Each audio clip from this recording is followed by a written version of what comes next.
নমস্কার, রাধে রাধে। কবিতা ও গল্পের ক্যানভাস এই পেজটিতে দেখে থাকলে ফলো করে দিও। আমি আমার একটা ছোট্ট দিনের ভিডিও শেয়ার করছি। 1.5 মাস কলেজ বন্ধ থাকার পর, আমাদের ছুটি থাকার পর আগস্টের 1 তারিখ থেকে আমাদের কলেজ খুলছে। তো আমি কিছুদিন আগে এসেছি, তার কারণ হচ্ছে রুম টুম সব ঠিকঠাক করতে হবে, সাথে আমাকে একটু।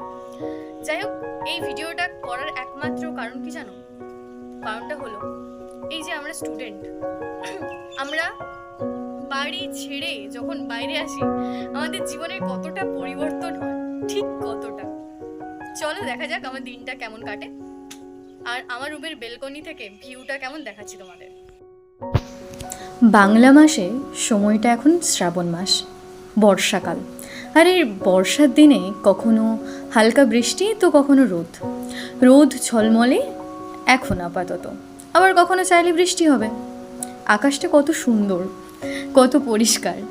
হ্যাঁ, আমাদের মনের মতো আমাদের মনটাও পরিষ্কার থাকা দরকার।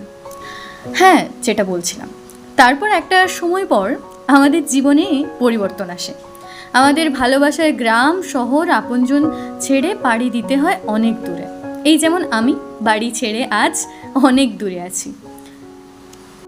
আমার মতোই কত ছাত্রছাত্রী, কত মানুষ পরিবারের দায়িত্ব ভার কাঁধে তুলে নিয়ে বাইরে আছে। আর এই বাইরে থাকতে থাকতে আমরা বাড়ির সমস্ত কাজ শিখে যাই কেমন করে, তাই না? বাড়িতে থাকলে আমি তেমন কিছু একটা করি না। এখন নিজের রান্নাটা মনে করি নিজেকেই করতে হবে, আর আমার হেল্প করার জন্য আমার দিদি রয়েছে। এই মোটামুটি আজকে করেছিলাম ডিমের ঝোল, তারপর লাঞ্চ সেরে নিলাম।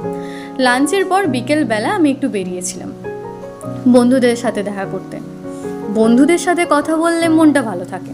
আর তাছাড়াও আমাদের লাইফে ছোট ছোট প্রবলেম যেগুলো আমরা অনেক বড় করে দেখি, বন্ধুদের সাথে কথা বললে বোঝা যায় যে হয়তো এই প্রবলেমগুলো কিছুই নয়। এগুলোও আমার ক্লাস ফ্রেন্ড। আমি গিয়েছিলাম, তারপর সবার সাথে মোটামুটি পরিচয় হলো। এখন নতুন সবাই ভর্তি হচ্ছে, আর এটা আমাদের ক্যাম্পাস। আমাদের ক্যাম্পাসটা অনেক সুন্দর, বাইরে থেকে দেখতে সত্যি অনেক সুন্দর লাগছিল।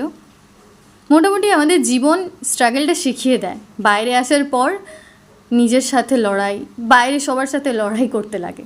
লড়াইটা এরকম নয় যেটা বাইরে দেখা যায়, লড়াইটা এরকম শিখতে হয় অনেক কিছু, যেগুলো আমরা জানি না প্রতিনিয়ত শিখতে থাকি। আমরা অনেক ভুল করে থাকি, ভুল থেকে শিক্ষা নিয়ে থাকি, এটাই আর কি। হয়তো এই লড়াইটার নামই জীবন। বাড়ির আদরের ছেলেমেয়েগুলো আস্তে আস্তে নিজের খেয়াল রাখা, নিজের ভালো মন্দটা বুঝে যায়। তো আমি আমার ক্যাম্পাসের এসে কয়েকটা ক্লিপ নিলাম, তারপর সন্ধ্যাবেলা চলে এসেছিলাম আমার গন্তব্যস্থলে। আজকের মতো এতটাই। Thanks for watching.